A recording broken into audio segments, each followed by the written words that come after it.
Welcome to Obstacle Running Adventures. How did you find OCR? Tell us your background. So I found OCR like 9, 10 years ago. It all started kind of from my mum racing. So she became friends with someone who did OCR. They showed her OCR, and then we kind of just started going to different races near us. And I kind of just got involved, and then I started doing Spartan kids races. And there was only like two females that did the competitive. Well, fun wave was quite a few of us, and then when I moved up to competitive, there was only two females. Um, Kind of just grew more and more doing it and falling in love with it a lot more, and then doing different races as well.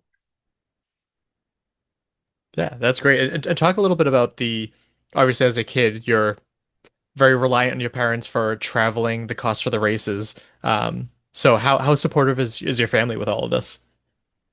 Oh, they're so supportive. I couldn't do the sport without them, especially my mom as well. She traveled everywhere with me and took me to all of these races. But no, they're all so supportive of me, and I'm glad that I have them. Yeah, love to hear that. And so being in the sport 9 to 10 years, you've almost been in the sport as long as I have. What do you love so much about it? What keeps you involved with it? I think the community is like the big thing for me, being around everyone. Um, and I think for me, yeah, that's probably like the main thing. And then just having love for it and not just doing the competitive races as well, doing the fun races and going out with everyone. Um, but yeah, I just love being in the event villages, doing the courses and coming around, hanging out with everyone afterwards. Yeah, love it. And so there's a lot of people that participate in OCR, a decent amount of people that compete in like age group and elite OCR, not many people that podcast about OCR. So you're the co-host of one of the shows on in like the UK OCR podcast network, Pint Size OCR. So I listened to my first episode of it. How do you enjoy podcasting? Oh, I love it. It's so much fun. And I think having Finn doing it with me as well, I think makes it a lot easier. And I've known Finn since I've started OCR. Oh, okay. So we kind of grown up doing the sport together and doing it from juniors. But I enjoy it so much. It's so much fun to do it with Finn Yeah. and just to have everyone else listen to it. Yeah, it's great. So I wanted to talk about some of the big races that you participated in earlier this year. But first, I wanted to talk about some of the Spartan youth changes, which I know you recently had a podcast in, and we'll link that down below that you did with Finn.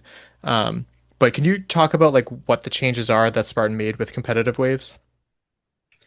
Yeah, so they've done it all it's all based off insurance and making sure that the youths are not kind of like jumping straight up into the adults. So they changed the age categories. So for competitive waves, so if you're 14, you can still do a sprint and super open, but you can't do competitive until you get to 16. And then a beast is now you have to be 18, but you can do an open at 16. Gotcha.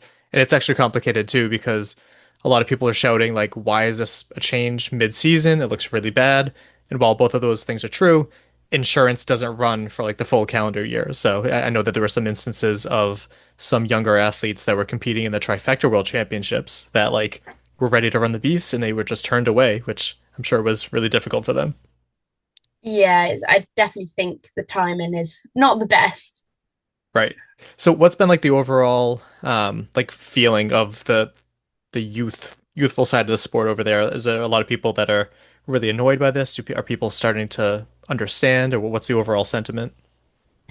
I think there was a lot that have been annoyed, mainly because we had Havar that's just gone, and we also had a UK race where some of the juniors weren't able to race and wanted to race. So most people are quite annoyed by it, but they are understanding of why it's happened. But it's still a bit frustrating because there's a couple of juniors that were able to move up to next season and do them races, but are not able to do the competitive side of it now. I think that's kind of upset them little bit and made the parents a little bit like, come on, why has this happened? Right. And I listened to Giles talking about it too. And it's basically that the insurance companies are seeing that a lot of kids are just going all out and they're overtraining and they're this and that and they're hurting themselves down the line. And while that data is not specifically OCR related, there's not a lot of data for OCR athletes. And what data there is by like individual races, which obviously have a bias. So I get the difficulty there.